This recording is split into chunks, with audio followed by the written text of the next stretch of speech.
Fala, rapaziada, tranquilo? Então, agora eu vou estar introduzindo para vocês algumas regras para cálculo de determinante, de matrizes um pouco maiores, e eu vou falar hoje do Teorema de Laplace. E eu vou começar introduzindo o conceito de menor complementar. O que é o menor complementar? Ele é o determinante da matriz que se obtém suprimindo a linha I e a coluna J do elemento A e J. Ou seja, eu vou escolher algum elemento da minha matriz e eu vou suprimir a linha e a coluna e vou calcular o determinante da matriz que vai sobrar. Coloquei aqui um exemplo para facilitar a visualização. Bom, eu tenho essa matriz A aqui, 4, 3, 4, 2, 1, 5, 3, 3, 2. Beleza. Aí eu vou escolher o elemento 4. Suprimindo a linha e a coluna, eu vou ter essa matriz 2 por 2 aqui. E calculando o determinante, eu vou chegar nesse resultado aqui. Agora falando do conceito de cofator, também chamado de complemento algébrico, é basicamente você pegar o menos 1, elevar o número de linhas e o número da linha e da coluna do elemento escolhido, multiplicar pelo seu menor complementar, que tem essa notação de D assim, geralmente aparece assim, do elemento, e assim você obtém esse cofator. Vou mostrar um exemplo aqui para facilitar. Coloquei essa matriz A aqui, geralmente o cofator vem com essa expressão, com esse A assim, geralmente ele é representado assim. E aí você pega o menos 1, eu escolhi aqui o elemento 1, né? No caso, linha 1, coluna 1. Menos 1, elevado a 1 mais 1. Aí da mesma forma, suprime a linha, suprime a coluna, calcula o determinante. E assim você chega no cofator, também chamado de complemento algébrico. Bom, vamos agora então definir de fato o Teorema de Laplace. O que ele nos diz? Se a gente pegar a soma dos produtos dos elementos de uma fila qualquer pelos respectivos cofatores, a gente vai obter o determinante da matriz. Ou seja, se a gente selecionar uma linha qualquer e multiplicar cada elemento pelo seu respectivo cofator, a gente obtém o determinante. Ou seja, pegando o A11 multiplicando pelo seu cofator, o A12 multiplicando pelo seu cofator e o A13 multiplicando pelo seu cofator e somando, a gente tem o determinante da matriz. E a gente viu que na definição de cofator, o sinal dele depende da linha e da coluna do elemento.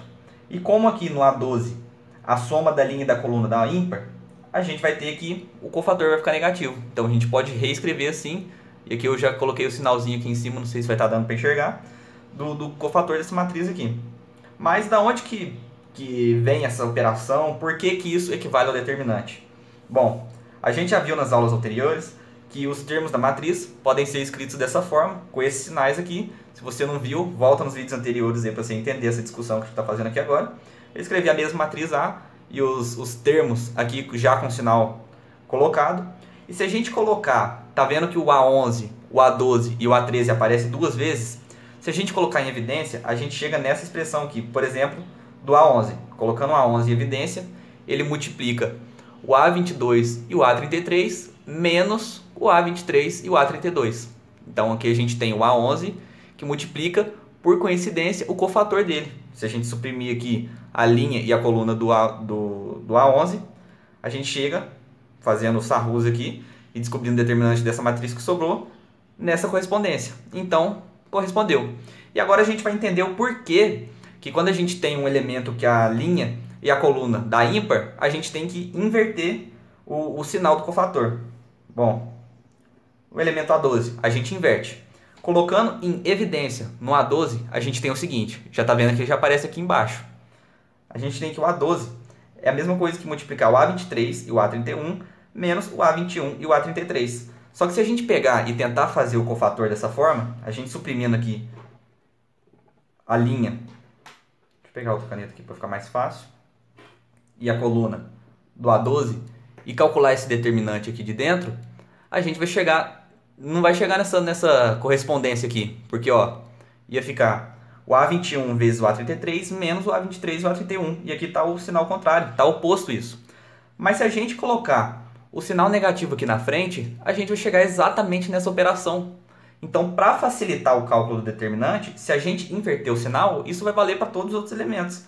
Agora no A13, por exemplo, a soma da linha e da coluna dá par. Então a gente não vai precisar inverter, colocando em evidência aqui o A13 é a mesma coisa que multiplicar o A21 vezes o A32 menos o A22 vezes o A31. Se a gente colocar em evidência, a gente chega nisso aqui. Isso aqui, por sinal, também é o cofator do A13, suprimindo a linha que é a coluna. Se a gente aplicar o Sarrus nessa matriz aqui de dentro, a gente vai chegar exatamente nisso aqui.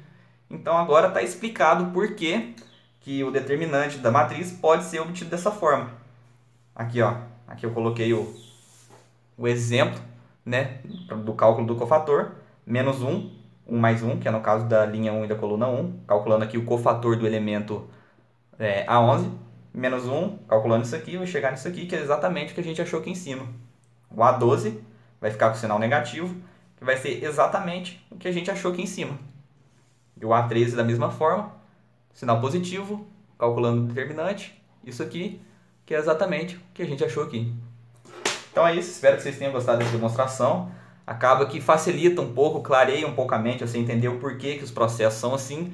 E se às vezes se dá um branco na hora da prova, se você esquecer, às vezes você lembrando desse raciocínio, de verdade mesmo, pode te salvar na questão. Você lembrando o porquê que isso acontece.